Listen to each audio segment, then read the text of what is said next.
আসসালামু আলাইকুম সবাইকে। আমার আরও একটা নতুন ব্লগসে স্বাগতম জানাই। আজকের ভিডিওটা সন্ধ্যা মাগরিব নামাজ থেকে আরম্ভ করে শোয়া অবধি আমাদের ইসলামিক ফ্যামিলি কিভাবে পার করে, তো সেটাই দেখাবো। আমাদের ইসলামিক ফ্যামিলির প্রথম রুলস যেটা, মাগরিব নামাজ আদা করে আমরা বাকি কাজগুলো সন্ধ্যা আরম্ভ করি। সন্ধ্যার দিকে প্রথম কাজটার ভেতরে প্রধানত কামটাই হইল আমাদের নামাজ আদা করা। তো নামাজ পড়ার পরেই আমরা বাকি কাজগুলোতে হাত দেব। তো নামাজ পড়ে নিলাম, এখন একটু লাল চা খাবো। রেড টি আমার অনেক বেশি ফেভারিট। কেমন যেন রেড টি খাইলে আমার এমনটা লাগে ফ্রেশনেসটা একটু বেশি ফিল হয়। মিল্ক টি খাইলে কিন্তু সেটা আমার একদমই ফিল হয় না। তো তার জন্য আমি মিল্ক টিটা আমি কমই খাই, একটু কম কম বলতে অনেক বেশি কম খাওয়া হয় এখন। সন্ধ্যার সময়টা একটু হালকা পাতলা না খাইলে কিন্তু ভালো লাগে না। ইভিনিংটা একটু স্ন্যাক্সের সাথে শুরু করলে ভালো লাগে, কাজ করে একটু ভালো লাগে। তো তার জন্যই অনেকদিন ম্যাগি খাওয়া হয় না, তো তার জন্য একটু স্পেশালি ম্যাগি বানিয়ে নিতেছি। আমি আর আমার ছেলে খাবো। একটু স্পাইসি করে ম্যাগি বানিয়ে খাইলে কিন্তু অনেক মজা লাগে।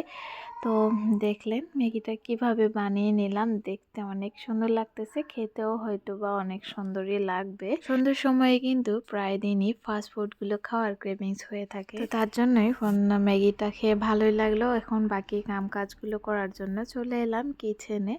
আমার ছোট্ট একটা বাবু আছে, তার জন্যই কিন্তু কখনো কখনো রান্না করতে এসেও রান্নাগুলো করতে পারি না, তখন আমার শাশুড়ি আম্মা আমাকে হেল্প করিয়ে দেয়। তো এখানে শাশুড়ি আম্মা ছোট মাছ দিয়ে লাই শাক দিয়ে চড়চড়ি করতেছে, আর এখানে আমার ছেলেকে দেখতেছেন। আমি কিচেনে চলে এলে সেইভাবে চলে আসে আমার থালাগুলো মুছে দিতেছে। সে বলতে এখানে ছোট মাছগুলো একটু পেঁয়াজ পাতা পেঁয়াজ কুচি এভাবে কেটে দিয়ে বানিয়ে নিলে কিন্তু অনেক মজা লাগে খেতে। তো সেটা বানানো হইতেছে, আর রান্নাবান্নাগুলো কমপ্লিট হয়ে আসতেছে। তারপর সাথে সাথে কিন্তু আমি অনেক বেশি চেষ্টা করি কাজগুলো একটু রাত্রে গুছিয়ে রাখার। কেমন যেন না, রাত্রে গুছিয়ে রাখা কামগুলো সকালে এত বেশি সহজ লাগে, কিন্তু এটা যদি রাত্রে গুছিয়ে রাখতে না পারি, কেমন যেন রাত্রের ঘুমটাও ভালোভাবে হতে চায় না। তো তারপর রান্নাবান্না শেষ করেই আমি যতটুকু পারলাম জিনিসপত্রগুলো ধুয়ে যেই জায়গাতে ছিল সেই জায়গাতে রেখে দিলাম।